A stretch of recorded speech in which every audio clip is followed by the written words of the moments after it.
রাজশাহী প্রকৌশল ও প্রযুক্তি বিশ্ববিদ্যালয়ের শিক্ষার্থীরা প্রায় ৪.৫ ঘণ্টা সড়ক অবরোধ করে বিক্ষোভ করেছেন।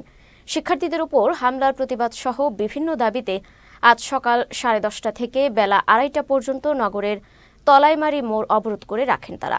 এ সময় শিক্ষার্থীরা বিশ্ববিদ্যালয়ের সামনের সড়ক দিয়ে কোনো ধরনের যানবাহন চলাচল করতে দিচ্ছিলেন না। এতে দুর্ভোগে পড়েন সাধারণ মানুষ। দুপুরে রাজশাহী মেট্রোপলিটন পুলিশের ঊর্ধ্বতন কর্মকর্তারা গিয়ে শিক্ষার্থীদের সঙ্গে কথা বলেন। এ সময় তারা 5 দফা দাবি তুলে ধরেন। আমাদের প্রথম দাবিটা ছিল যে আমাদের 16 ডিসেম্বর যেই ঘটনা ঘটছে সেই ঘটনার প্রত্যেকটি আসামিকে শাস্তির আওতায় আসতে হবে। তারা যতটুকু শাস্তি করে থাকুক সেই শাস্তিটাকে জবাবদিহিতা আমাদের দিতে হবে। তারা আমাদের একটা বিশ্ববিদ্যালয়ের ছাত্র, আমরা এত কষ্ট করে একটা স্টেজে আসি, আমরা একটা নতুন শহরে আসি, তারা আমাদের মেরে পার করে যাবে, সেটা তো হবে না। সো এটা আমাদের প্রথম দাবি ছিল যে শাস্তি আওতায় আসতে হবে।